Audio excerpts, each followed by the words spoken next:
Welcome to Backstage with Becca B with special guest Anthony Festa.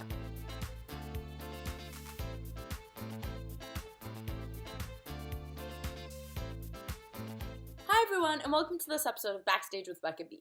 On this episode, this Cortland State University graduate has credits which include Tony and West Side Story in Europe, the off-Broadway production of Bear, the second national tour of Wicked where he was in the ensemble and was an understudy for Fiyero, the first national tour of Finding Neverland, and most recently he could be seen as Chris on the Miss Saigon US tour. Please welcome Anthony Festa. So how are you? I'm good. I'm busy, but good. And yeah, just living life and the good old 2021s. I love hearing that you're busy. Like that, I feel like that's rare these days, but I mean, things have gone virtual for the theater industry, which is cool. Yeah. And it's not the same as performing live, but it's still like the industry like goes on and they're like, we'll find a way. It'll never die. I mean, I'm living in New York right now, and what I say to people are like, how is it? Is it okay? And I'm like, you can't kill culture, folks.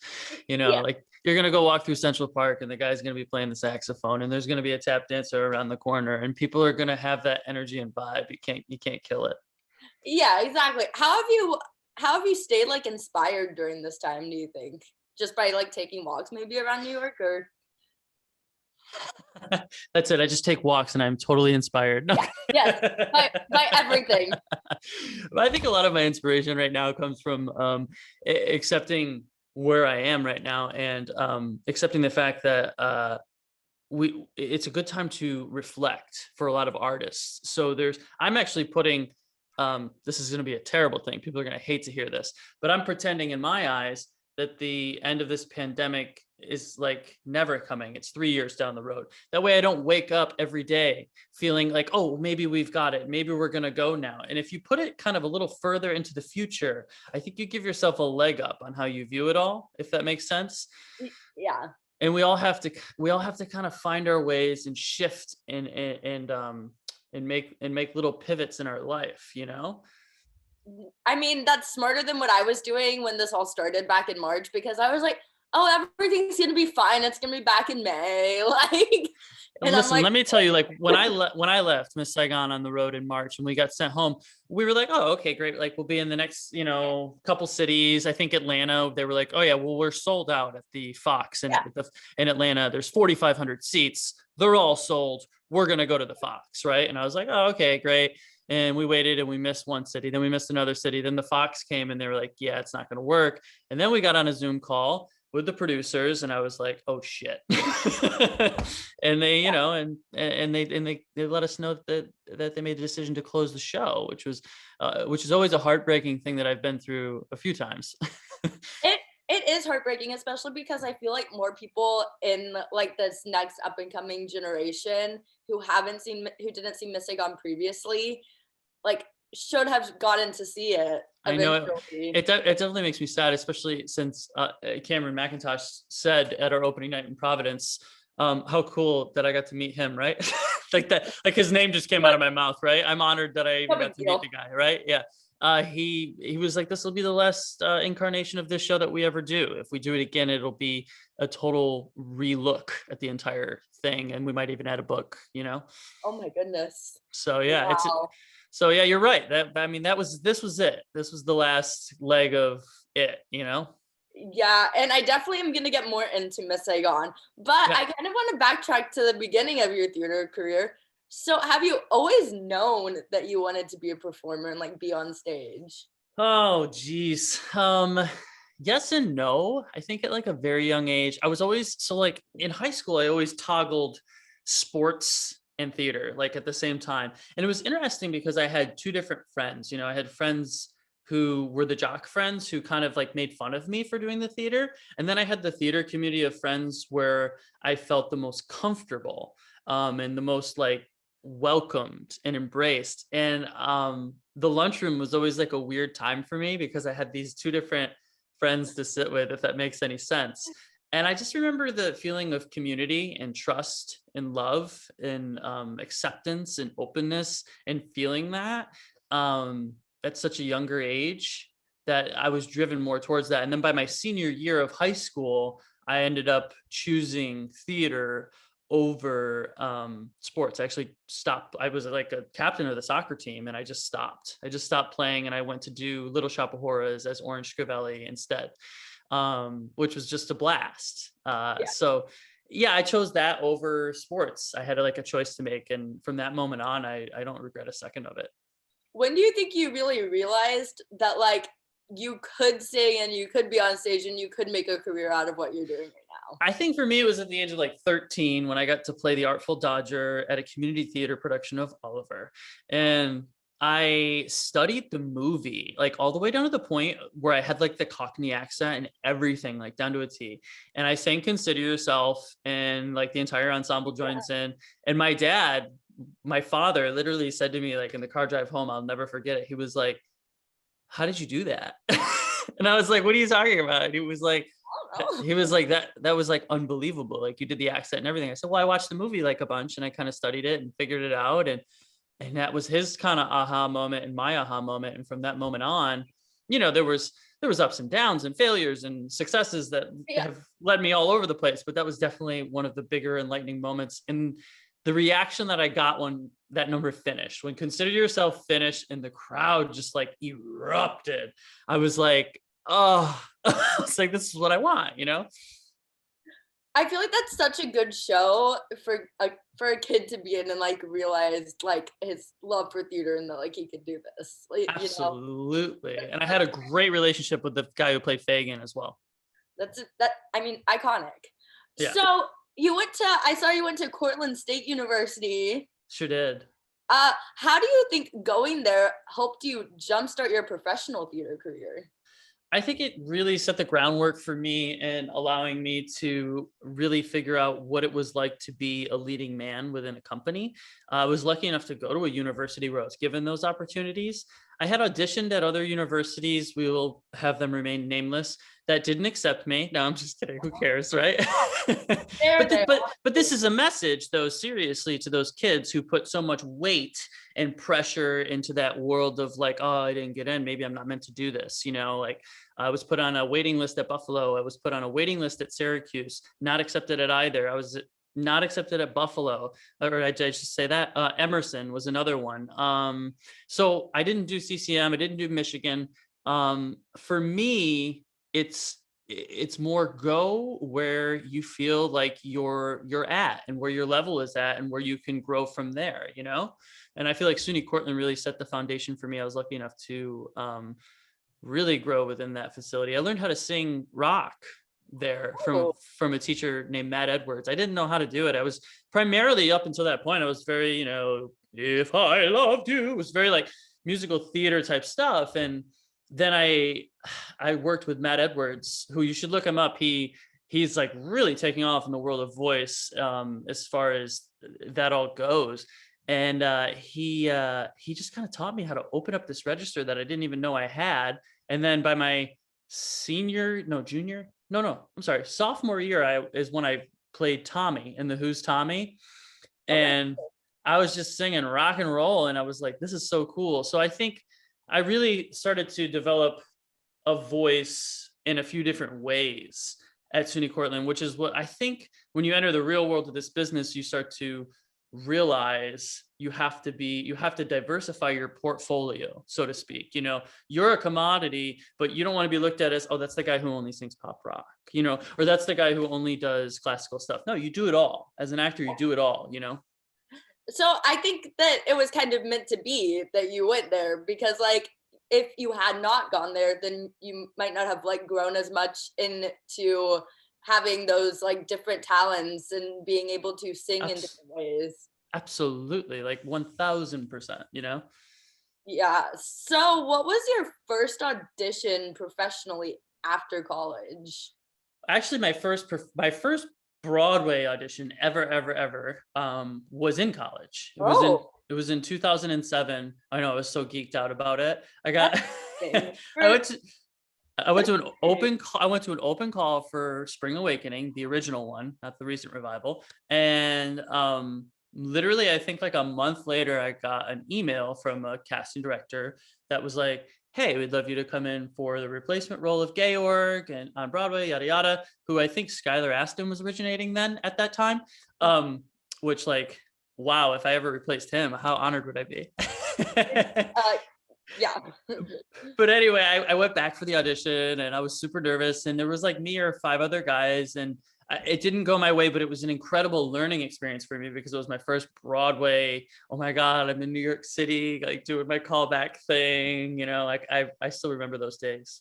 And as like a college student, like it's like, oh yeah, I'm going to an audition in the city, no big deal. Well, then there's that whole world of like, you talk to your professors about, do you drop out? Do you not? And what does that all mean? Because you don't get your degree, but you're kind of like learning to do this, and then they want you to do it already, Yeah. So I saw you went on tours internationally for West Side Story. Yeah. How did that come up? That was one of the coolest parts of my life. I actually, during this quarantine time, I feel like everybody's kind of been going through a little bit of reflection, and I've actually had some reflection on that. And I look back at it and I think about the time that I had, because I was so young then. This was like 2013. I think it was like 25 or 24, and I got to play Tony in West Side Story all over Europe. I went to Germany, I went to Belgium, I went to France, I went to Italy. We opened in Naples at the Teatro San Carlo, which is it's the oldest opera house in all of Europe, and it's kind of like in the round, and it's just stunning. And they, you walk out on stage and they're like, so Pavarotti sang here, and you're like, oh, okay, great. Yeah, the architecture is like hard as. Yeah, I miss Europe, and I haven't been there since 2013. And then we ended up doing a sit down at the Sadler's Wells in London on the West End for 12 weeks. So that was also an amazing experience, because then I had made my kind of London debut before I had even done anything in New York, So what's the pressure like, kind of like packing up and going overseas for something like? It was so interesting. Like, it was an immense pressure. So when I graduated from college, the first thing I did was a cruise ship. I worked for Royal Caribbean for 2 contracts back to back, and we ended up going kind of all over, like the Caribbean and all up the East Coast as well. But that was as far out of the country as I had been at that point. So to read things on an email that was an offer for a job that was like Zurich, Switzerland, and like like Naples, Italy, you're like, oh, okay. And for me, my agent at the time, David Krasner, who later became my manager in life, he was so for me doing it. And I had just come off the kind of like the success of a hit, a cool show, an off-Broadway show called Bear. Okay, yeah, I know. At New World Stages. It wasn't a hit, actually it closed, but but it was like a hip new show. So I had one agent at the agency that I was at who wanted me to stay in town. He was like, you can't leave and do this tour. I don't think you should do this. And then I had another agent at that same agency who was like, I think you should go do this. So it was so interesting to have like these are both the guys that I go to who have different opinions. And I was like, oh my God, what do I do? And I'm so happy and so grateful that I spent the time that I spent all over Europe, and it was so worth it. Do you remember your reaction when you like got the call that you got the offer to play Tony in West Side Story? Yeah, it's so funny because like people ask me, they're like, wasn't that like a dream role for you? And I'm like, no, it became one. And that's what I love. Like, I had people tell me, and it was all through my like college career. They were like, you'd be really great at that role. You'd be really great at that role. And I never really sang Maria. I sang a little Something's Coming in in repertoire in college here and there. And finally the audition came, and it was an open call, and I went to an open call. Hey kids, go to your open calls, because you never know. Yeah. I went to like an open call and got a call back and got another call back. And by my third call back, it was like me and 2 other guys, and they looked at me in the hallway and they went, hey, can we take your measurements? And I was like, yeah. Like, I don't know what that means, but for costumes, I guess. But they took all 3 of our measurements, all the guys. So it was very interesting. And Yeah, I'm sorry. I kind of spun off there. What was the question again? It was, do you remember your reaction when you like got told that you Right. got cast? So that was all leading up to it. And then finally, when the phone call came, I just was like, whoa. Like I think my world just kind of changed for the next at least year and a half of my life. And it sure did. You know, I got to see other countries. And I think my favorite part was see other cultures and see how people communicate and see how we all love the same and we all want the same thing at the end of the day, but just also realize how young we are as a nation, you know, America in general. And you look at some of the history over there and you're like, wow.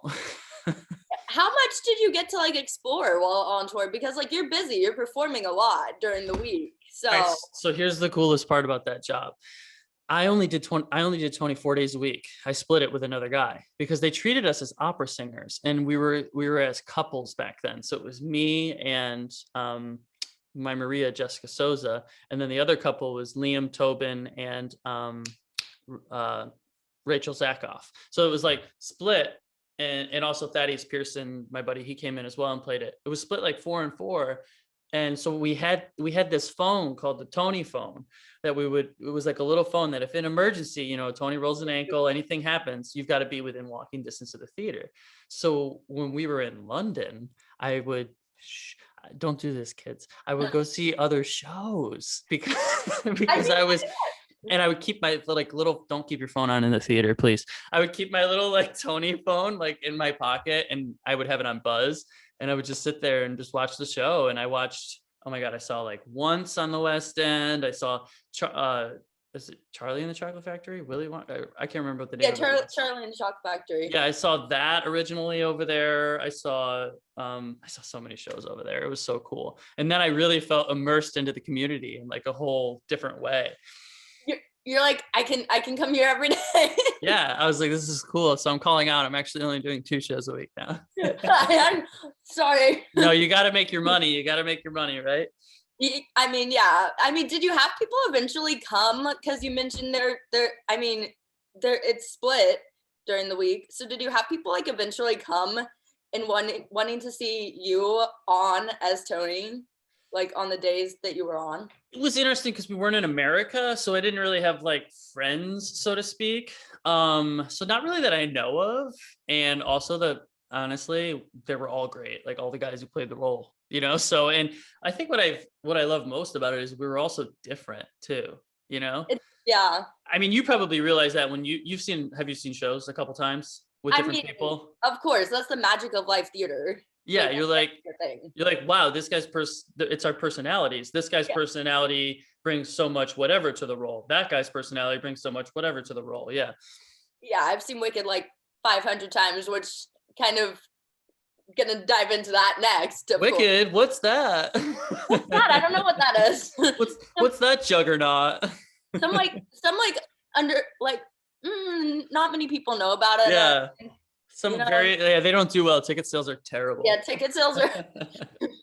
I heard it might close or something. No, I'm kidding. Yeah, no, I don't think that. I think that when we do see a return here, that'll be one of the. I think Hamilton and Wicked and your juggernauts are going to be kind of leading the way for everybody to begin to start. You know, I think like the remaining Disney shows too, probably.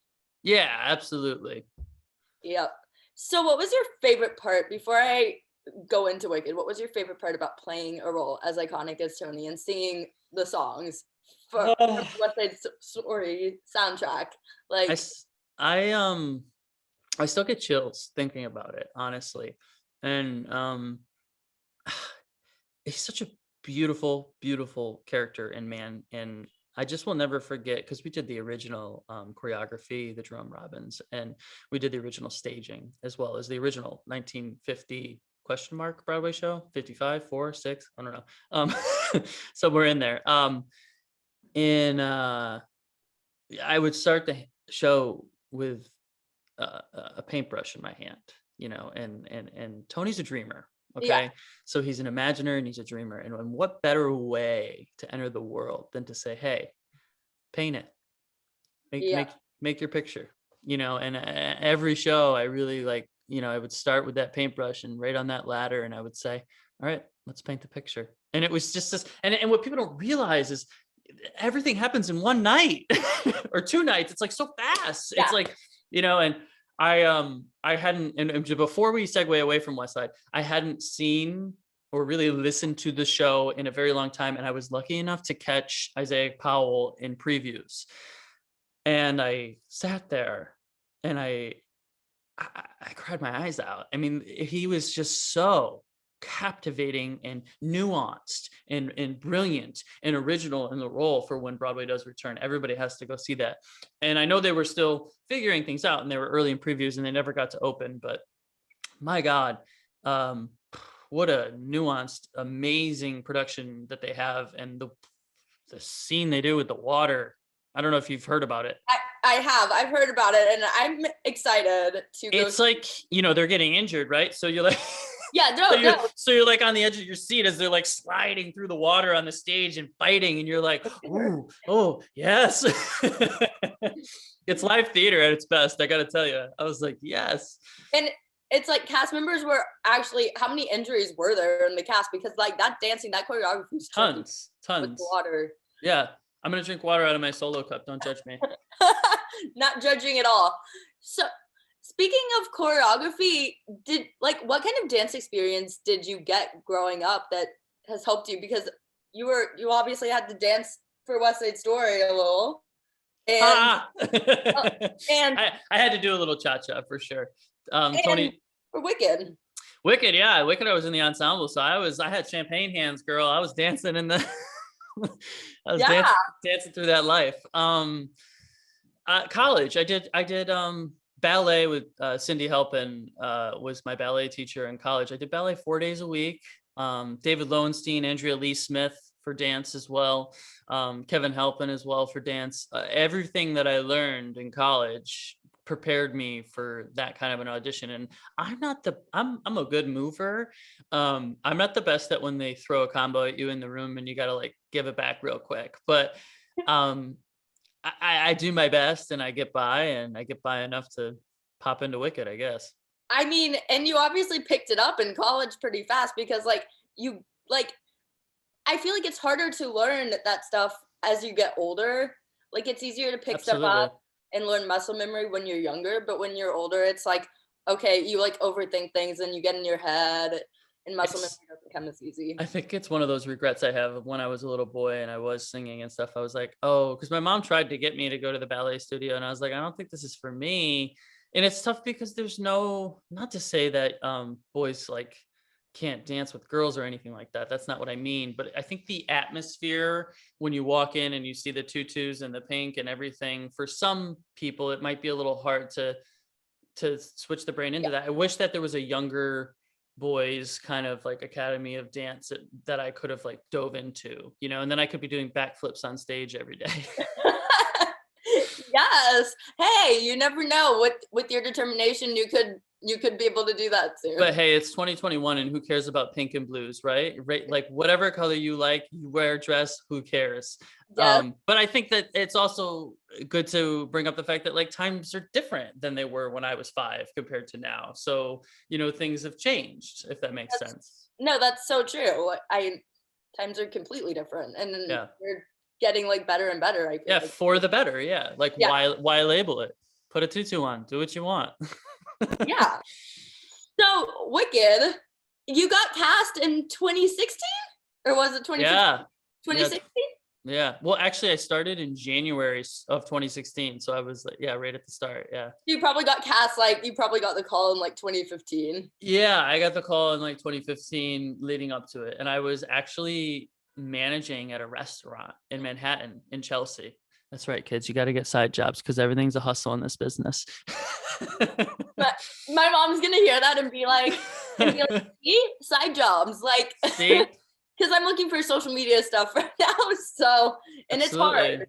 Absolutely. And my mom's like, you got to do waitressing or something. Yeah, I mean, I think restaurant work right now is really tough because of the pandemic and everything. And I really, really feel for my restaurant community. I've worked in 15 of them, 3 of them here in Manhattan and a few in upstate New York where I'm originally from.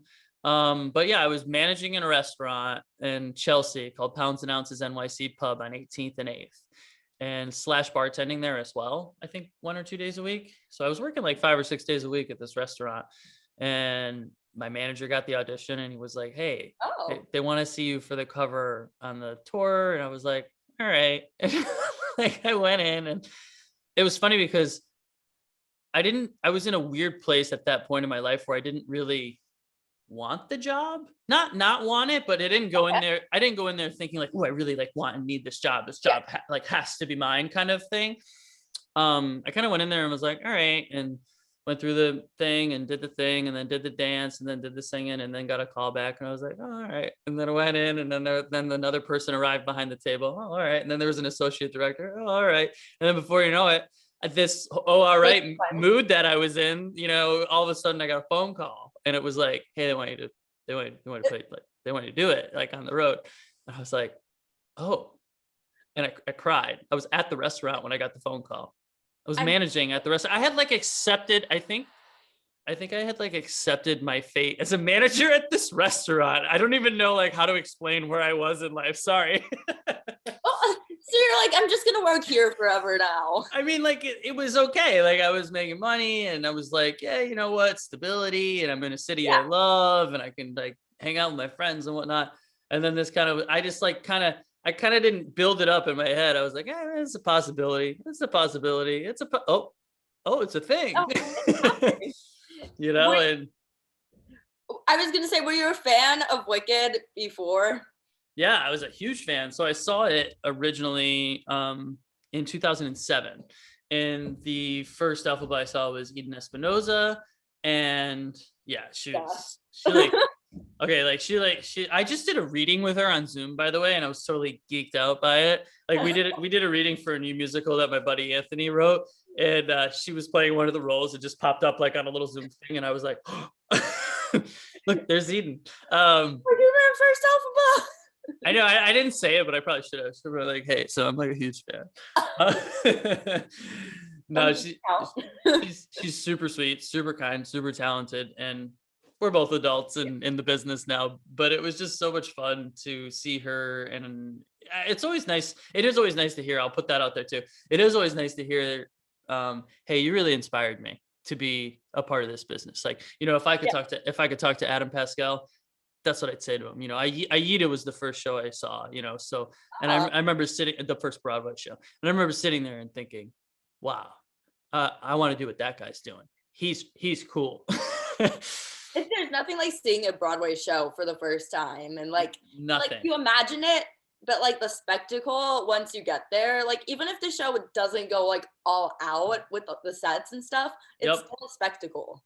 Yeah, absolutely. And I'll never forget the guys coming out and dancing with the canes and Aida, and it was like boom, boom, boom, dum, dum, and they like slammed the canes, and I was like, this is so cool. Like, I'm coming back tomorrow too. Yeah. So I went for a trip to New York City every year, and I saw a different show every year after that. It was Hairspray after that, and then it was Lion King after that, and then it was Crybaby after that, then Urinetown after that, and they just kept adding up, and they became these little memory banks for me.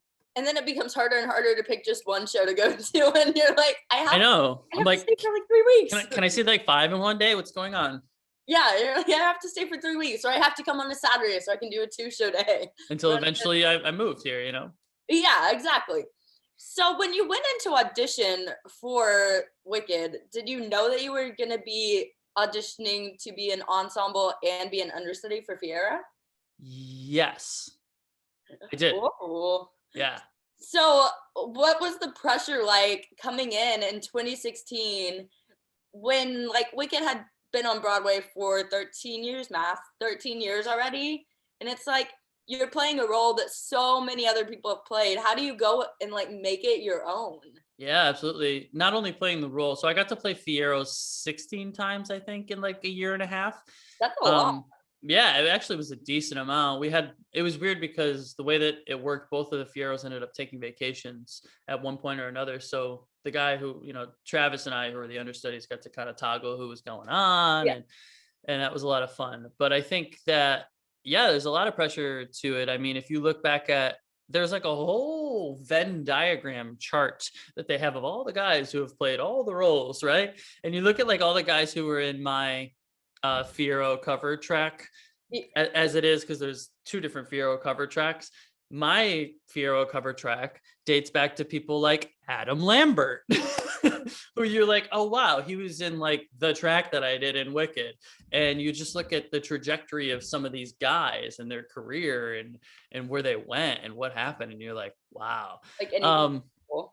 But to like answer your question with the nuance, I think the beautiful part about that show is they keep it beautifully constructed and put together. But I'll never forget when Joe, the director, Mantello, came out to see it in San Francisco.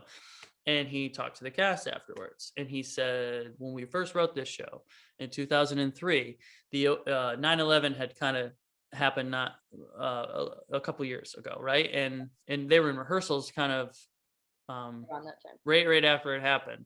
And the whole idea that he put into the opening, where everybody starts in the mob coats and they're like, good news, she's dead, related to how they felt during 9/11 and the pain. And then as the years went on, he told us in San Francisco, he related it to when we finally had captured and killed Osama bin Laden and what that felt like, and to bring that into that opening number. And then he said, now look what's happening politically and look what's happening with Trump. And so what I love about him as a director, because he said, I didn't work with him personally, but he talked to us all, is that he's an actor's director. So he's going in there and he's making sure that his show that's been running for 15 years is at that level where it's also still communicating with the environment of the world, and that his actors are giving off that energy. So that's a beautiful, beautiful quality to bring to a long running show that is very hard, but certain people know how to do it. Yeah, and that's definitely what makes Wicked like so successful to this day, and what's gonna make it run for years to come. Like Absolutely. tons of generations of people are gonna know Wicked. Yeah, And it's the story too. It's the story. It's, and I always said it's about the girls, It's about the girls. Fierro is a side piece, He's it's my favorite thing that Travis Wall, choreographer for Bear, told me was, and he taught it to me when I was really young, I think 22. He said to me, when you're dancing with her, because I was dancing with an incredible female dancer, Ari was dancing. Grover, yeah. Ari and I were dancing, and he said, when you're dancing with her, you're worrying too much about how you look. And I was like, well, of course I'm worried about what I look like when I'm dancing with her. She's an amazing freaking dancer, right? And Travis is like, how brain works. yeah, but your job as a man when you dance with a female is to highlight the female and make them look at the female. And I took that with me for the rest of my life. And I took that with me as I went on stage and I was working with other women in scenes. And I was like, wow, that can be used everywhere. That can be used in so many different ways, acting wise, in scenes. And it's true. So I think that when I look at Wicked, I think also it's a moment to highlight these two girls and their story and their journey. And that's what it's about, Do you think it was easy to bring yourself to the character of Fierro when you got to go on as Fierro? Because like Wicked fans, I mentioned earlier, like people love going to theater over and over again to see different people portray their favorite roles. Yeah. And how like it's gonna be different every time. Like that's the magic of like theater. Yeah, absolutely. I mean, one time I put my foot through the proscenium while doing a summer stock show. Yeah, it's always going to be different, right? Yeah. I was playing Ethan in the Full Monty, and he runs up the wall and tries to do like a Donald O'Connor, and I put my foot through the wall and I landed on my back, and there was a hole in the proscenium for the rest of the show. But like, that's the beauty of live theater. Like, I was taught such a lesson in that moment. Guess what? It's not always what you think it's going to be. Hey, that's a story that audience got to go home and be like, guess what happened today? And there was a subtle woo that went over the audience too. I'll never forget it. It was like, and they went woo. Super subtle, probably. But everything was all right. I was okay. So I think, the beauty of bringing, I think originally when I went on for him, to answer your question, I was nervous. So I wanted to get everything right. So, it was all about the holding the note for the right amount of beats and entering and hitting 6 and getting in your light. And I'm going to please the stage manager and be the best understudy there ever was. So that was in my head for like my first 2 or 3 times. And then finally, I feel like by the end of the tour, when I got to go on in my hometown, I had a nice, relaxed Fiero. I had a nice vibe. It's definitely something I'd love to revisit at some point. Wink. No kidding. I mean, I was gonna say I'm a little upset that you haven't gotten to be the lead Fiero yet, because I mean, I think there might be a Dancing Through Life audio on YouTube. There's actually a video too. Maybe. Yeah, Hopefully. there's a whole little video dancing thing too. I know. I saw that. Yeah, and it's It's so great. Oh well, thank you. It's so long ago. But yeah, it was a fun role, and I think to answer your question, I'd love to get another opportunity to kind of dig into him for the long run, because there's a lot of depth to him that a lot of people forget about, you know, and they also forget he's a real person, and I kind of love that about him. And there's so many things about Anthony that can be brought into Fiero. I love that. I have to ask, because one time I was watching the show and the Fiero got green on his face during As Long As You're Mine. Oh, Fiero Tigalar. Did that ever happen to you in those 16 times that you went on? Oh my God, all the time. Like, you're literally on your knees with her, and you're like touching hands and everything, and then you like leave and you're like, oh, I guess that's everywhere. Yeah, it was like all over like his lips and stuff, and I was like, Yeah. he was going like. One of the most iconic moments though is when you do get to, so that's surreal that I saw the show in 2007 and then I got to do it like later in life. It was super freaking cool, and I'm so grateful for it, and grateful for everybody that allowed me to be there. But one of the other really surreal moments was the fact that I got to wear the Scarecrow makeup. That was like really cool to me, because I always grew up loving the Scarecrow and loving the Wizard of Oz and just really enjoying that movie. And so when I got to put all that on in the end with the hat, because everybody forgets it's such a short scene. Oh my God, am I giving too much away? Spoiler alert. Spoiler alert. But yeah, it's such a beautiful moment, because you kind of look at yourself in the mirror and you're like, wow, this is cool. Like, I used to look up to this guy when I was a little kid.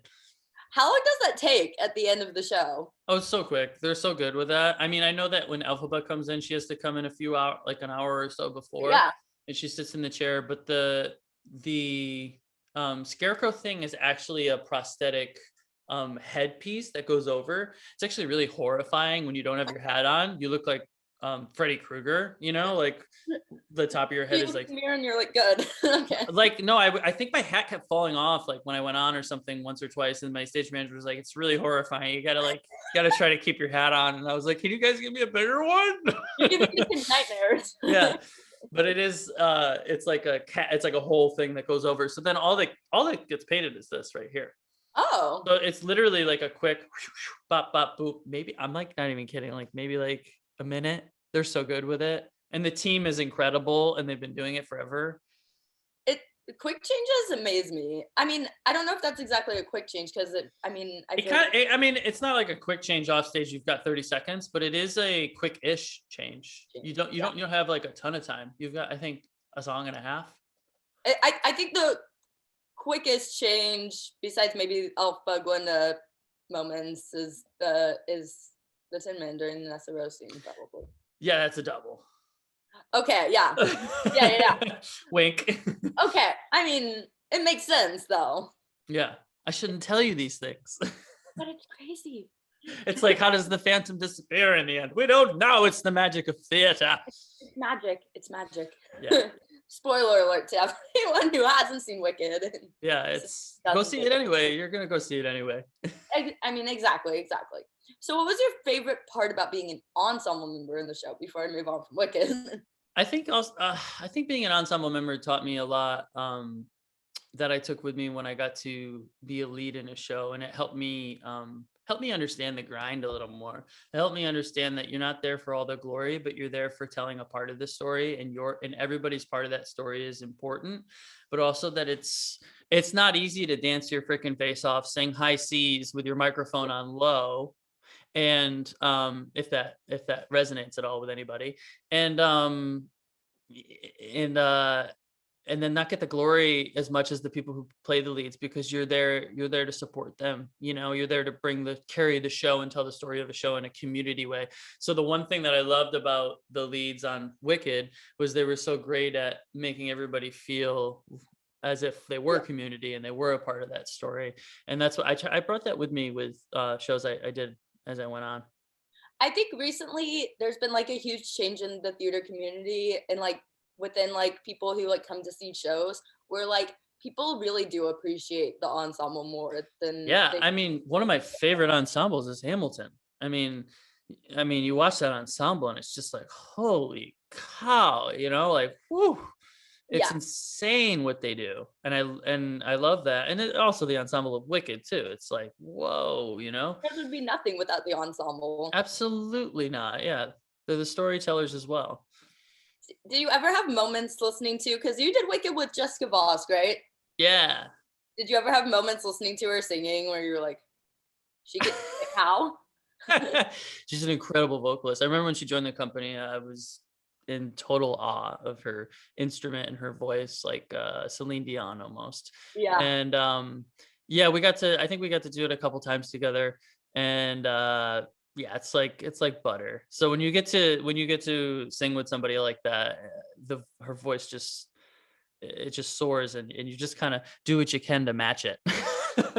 I mean, speaking of matching voices, you recently went on the tour of Miss Saigon. Yeah. And what an incredible cast. I was lucky enough to see it at Pantages. I think I saw it twice at Pantages. Such a good group, the whole group. Oh my God. It was amazing. I had never seen it before, and now it's my favorite show ever. I love that. Besides Wicked, but like it's up there. It's up there. I watch it all the time on Broadway HD. Oh. So when did you get that role, and what did you know about Miss Saigon before getting cast in Miss Saigon? Because like it is one of those like iconic shows. All right, so let's start with my Cameron Mackintosh story time. Okay. Yes. So in like 2015, I had my first Cameron audition for Les Mis, and they had called me in for the cover for Jean Valjean, and I was a baby. Oh my goodness. I was a baby, but I went in and I sang all that material, and I got a call back, and then it didn't happen. And then I went in again for Miss Saigon on Broadway for the Chris cover, and my dance wasn't up to par.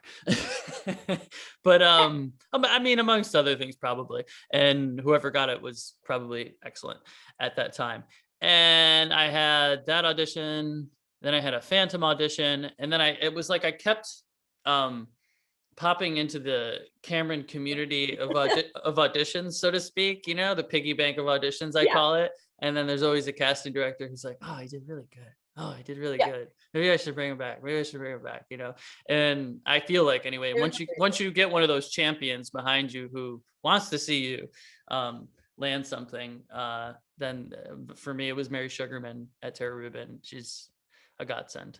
And yeah, my final audition was while I was on tour with Finding Neverland. And I flew back to audition, and yeah, that went really well. And then I went back to tour, and I think a month went by, and I got a phone call on my birthday on March 23rd. And my manager said, hey, they watched your tape. You're approved. Cameron wants you to play the role. I was like, oh my God. I cried, like I was just like, what? It was a dream it was a dream of mine to be in any show of Cameron's or to ever meet him. I mean, he's one of the greatest producers of all time. Yeah. So yeah, that was a crazy whirlwind experience as well. And it's like, how insane to hear the words like Cameron wants you to be in the show. Yeah, like he's chosen, he's approved, he's chosen you, and you're like, okay. You're like, I'm that good? What? No, I'm not good. No. I mean, I saw you in Miss Saigon, and I agree with Cameron that you were meant to play that role. Oh, there's a lot of people that help me be good. including my cast. I feed off of my cast.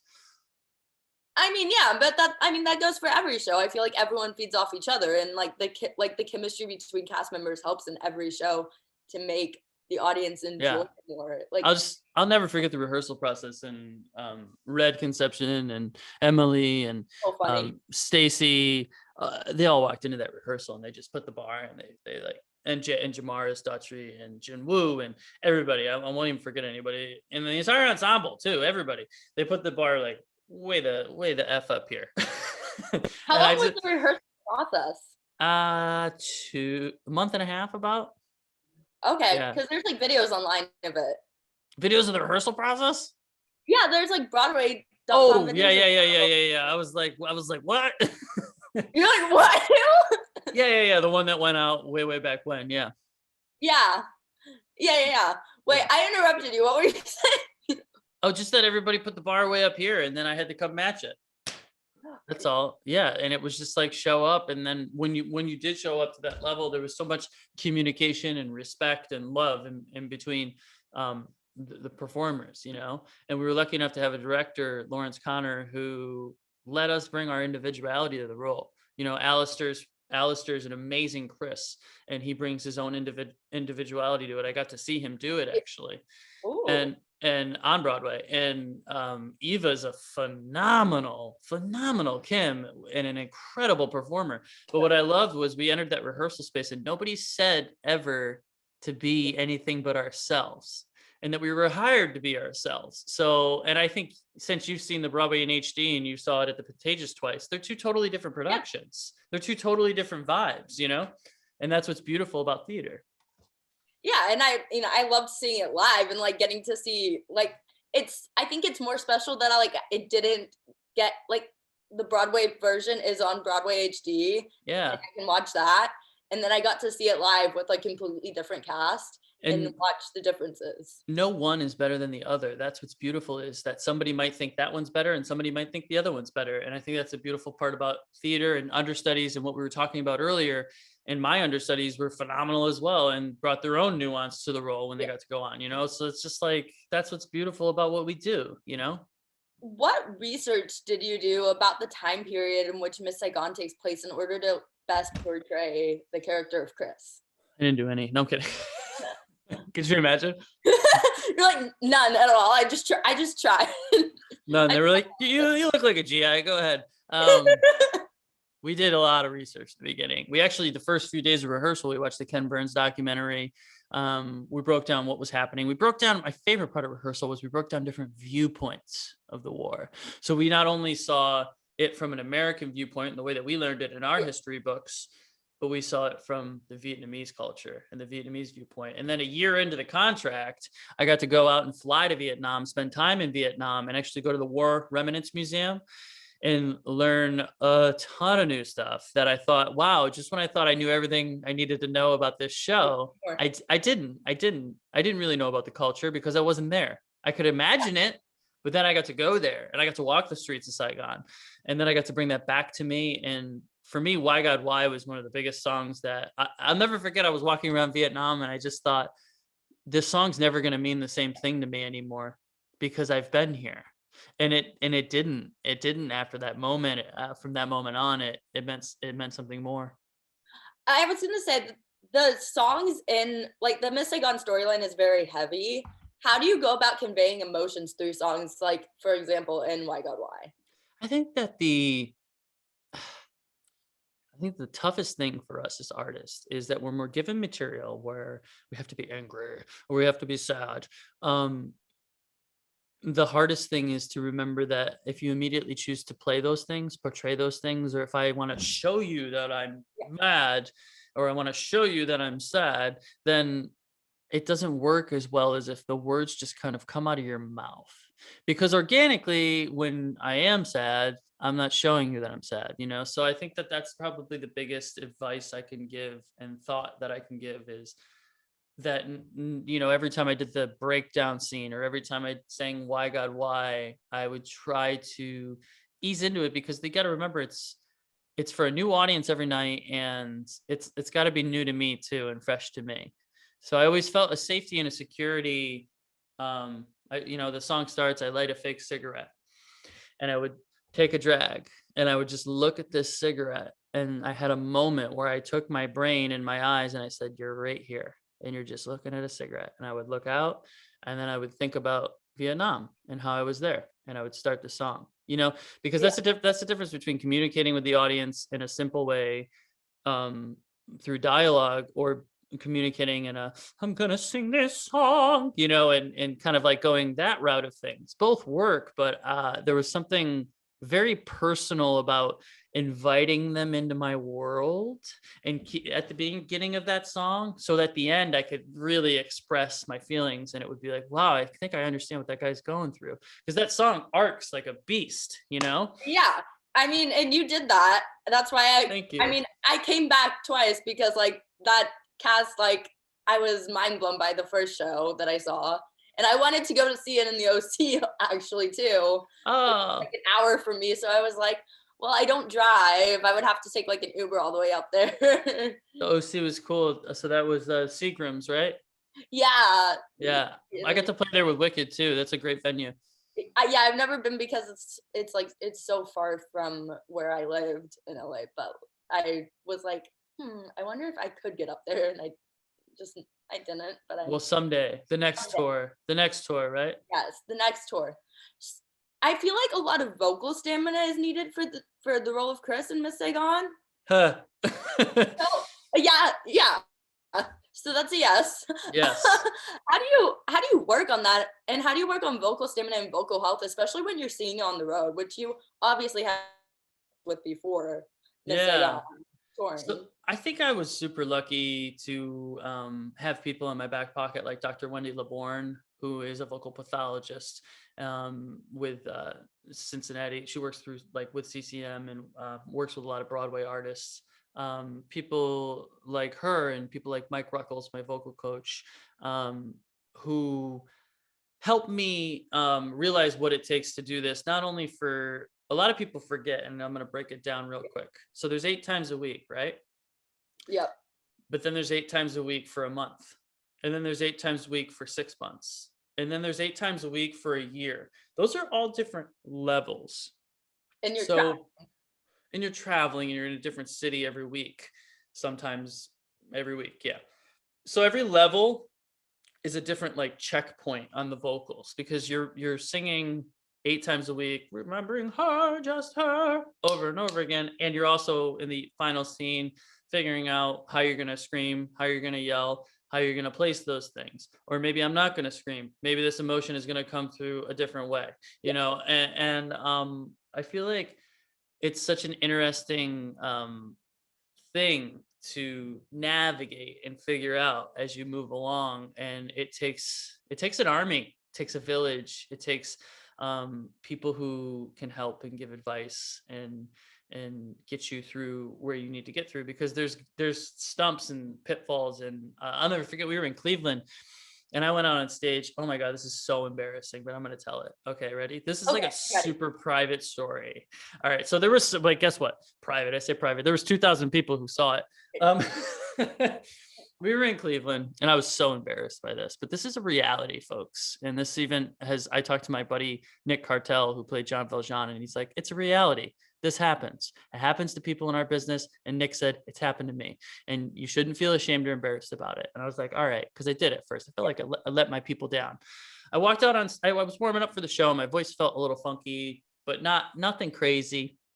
And I tested my notes and it felt fine. And I walked out on stage and I had on the spot laryngitis. My voice had gone in the middle of Why God Why. So I spoke the rest of the song and I sat there and I acted out the piece through speaking. And Adam Roberts, who was my understudy, who had never been on until that point, because I was just Yeah. always on, and was ready to go and save my life. And I squeezed Emily's arm after Sun and Moon, and I said, "Tell them they got to get ready. Tell them someone's got to get ready. Get them ready." And she went off, and then I did my phone chat with Jay, which I could bark my way through. It didn't matter. I don't have to sing that anyway. You know the phone chat that he does Yeah, yeah. after Sun and Moon, yeah, where he's like, "I'm in love," and Jay's like, "What are you talking about?"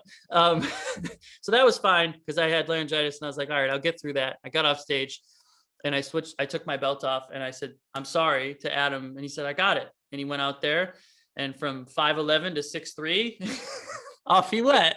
And I beat myself up about that for a long time, and I just want to put it out there and let everybody know that we're human beings, and Yeah. human beings work hard, human beings get sick, human beings make mistakes, human beings learn, human beings take responsibility for their actions, and so do actors. So I was super hard on myself, and then I came to the realization that, you know what, you're only human and you can only do so much. And I was also so proud of Adam for getting shot out of a gun, never going on. I mean, usually when you're an understudy, you're expecting to go on, or you're like, Yeah.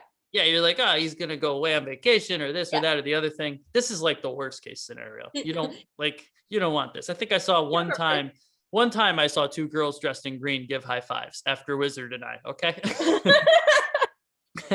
One time.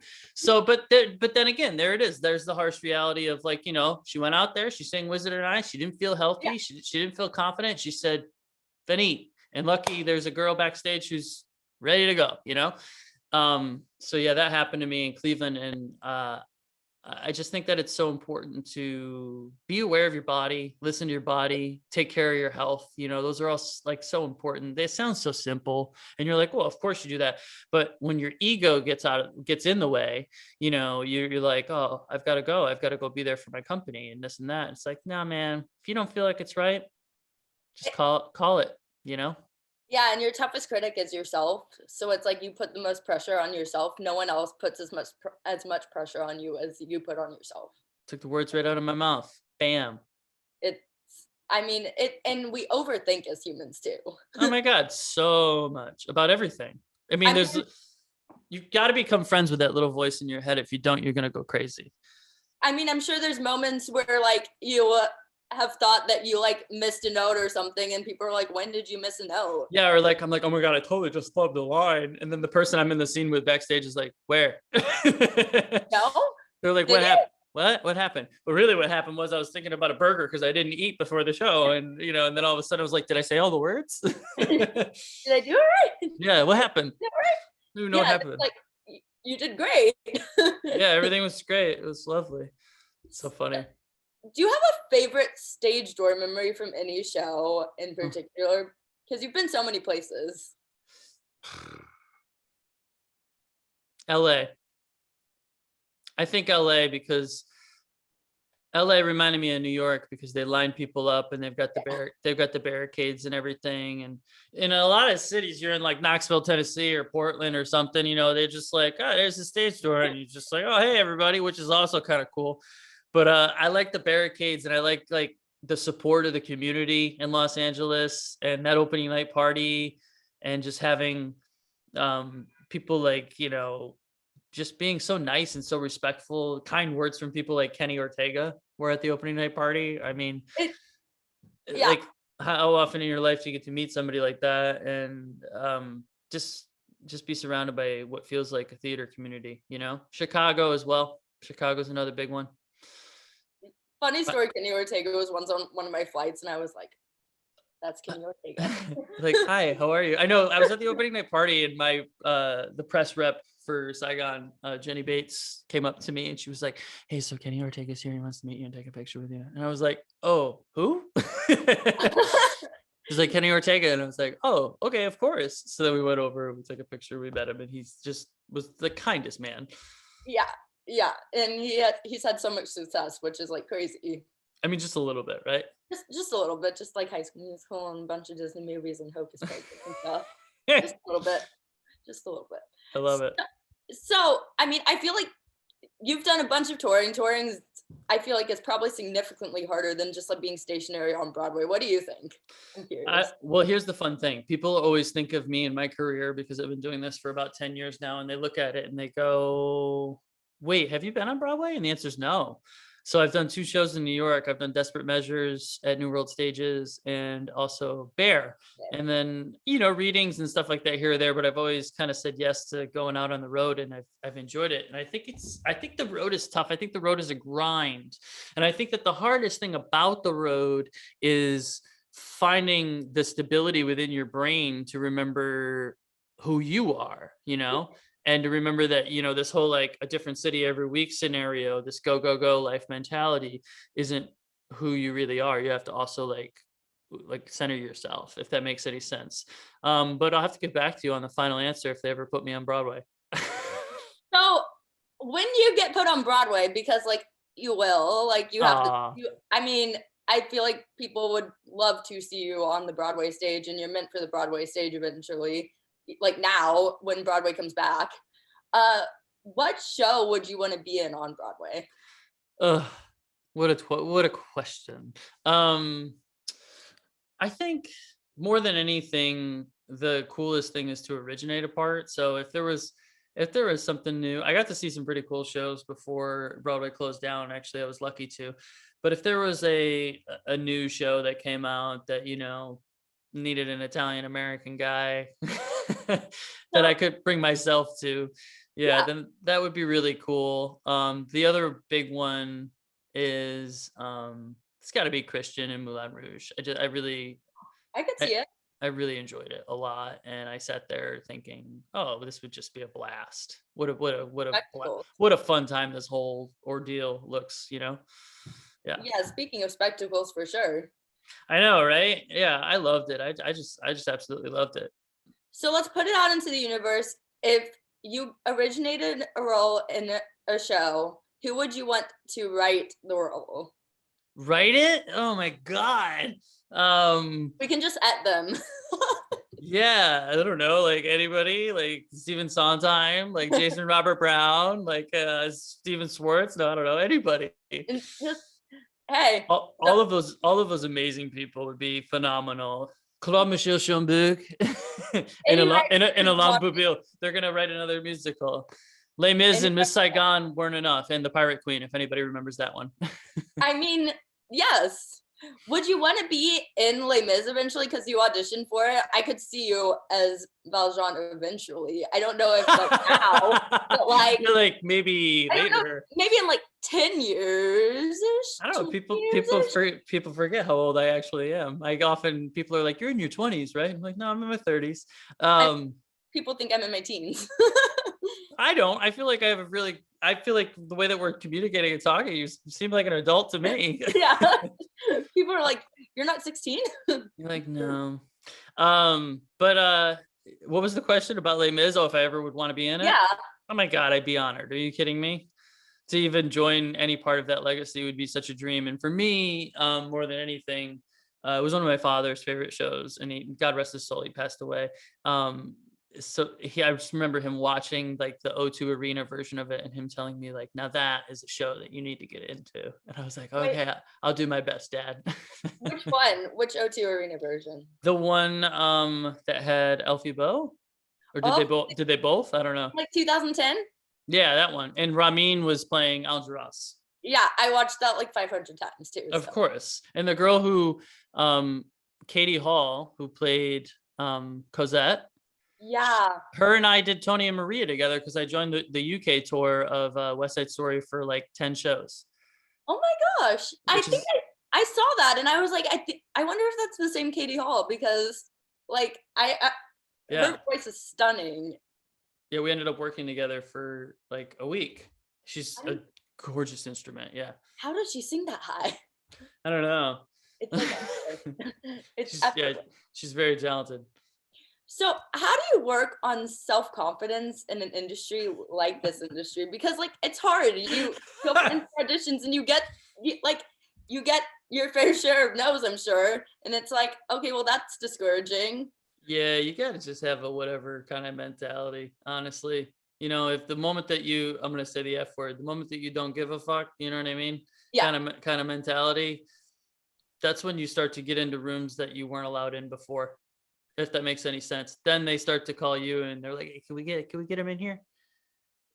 There's something that goes with that, What advice would you give for like college students trying to break into the industry during like especially this time? Don't take it so seriously.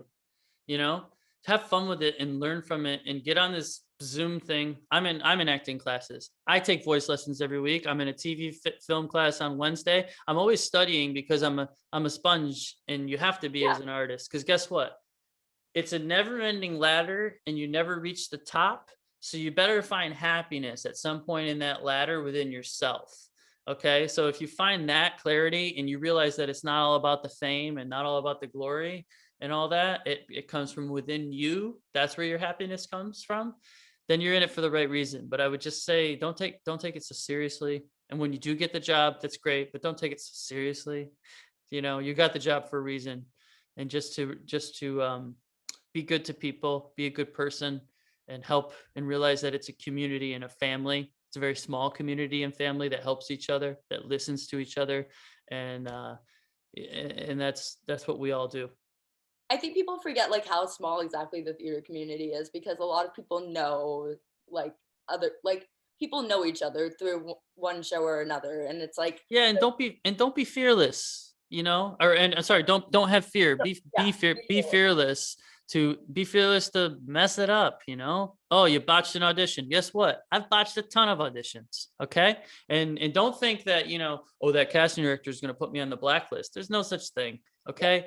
Just relax. Just calm down. Go in there, botch an audition, fail, and then learn from it. Go in there, mess something up, fail, and then learn from it. Lose a little bit of it, and then learn a little bit. You gotta learn from it. I love that. So do you have anything that you've been doing during this time that you'd want to promote, whether it's theater related or not? I saw you do personal training on your website. Yeah. I mean, I'm doing personal training right now. I have a few clients here in Queens at the fitness lounge.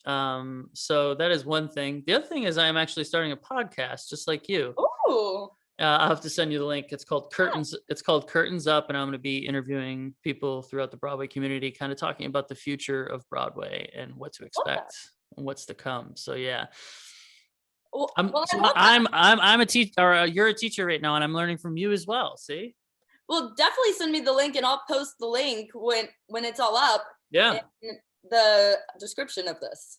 Awesome. So, lastly, what are you most looking forward to when live theater returns? Oh man, I'm gonna cry like a baby when I hear an orchestra. Yep. Okay, so I don't know. That's my biggest thing, and then after that, I mean, the lights, the orchestra, the community, the friends, the people, whatever the rules are. I hope I can hug my friends. I'm definitely gonna miss the stage door. I don't know what's gonna become of it or how we're gonna figure it out, but to realize that to see the impact that what we do has on people. And you look at the world right now, and everybody's kind of searching for an answer. If you look right now, right, they're all searching for identity right now because there's nothing, so they're trying to grab onto like whatever they can.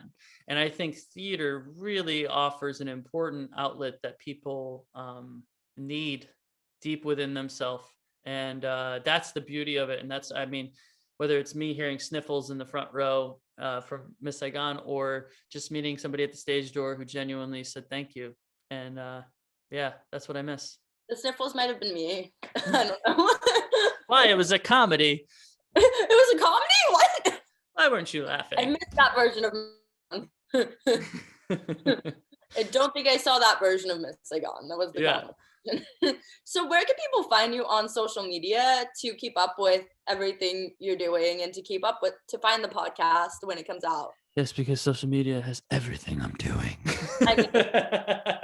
No, I like every detail of my life. No, I'm kidding. Literally, I just think it's funny. Festified. I'm at Festified on Instagram. And what's your website again? Oh, I think it's festified.com. Okay. Festified something. I don't know. Does anybody go to websites? I mean, I go to websites. Oh, okay, good. I go to websites. I have to like look up people's resumes and stuff. I want to get. Hey, I don't think mine's on. I don't know if mine's on there. I don't think it is. I think I like Google searched and like came up with like a whole resume. Yeah. Through that works. Searching and YouTube searching. I love when they post an article on playbill.com. I'm totally out roasting them right now about like a job that you get, and they post the photo from like 2010 of you, and you're like, that's my headshot from when I was 8. Hey, love but it. I was like, but thanks. It's like when people who are writing sports articles like post the worst action shots. Yeah, you're like, that's the one you went with? No, but it's all good. Like, hey, I'm not trying to be mean to Playbill. I'll take any publicity they want to give, Well, they've been good to me.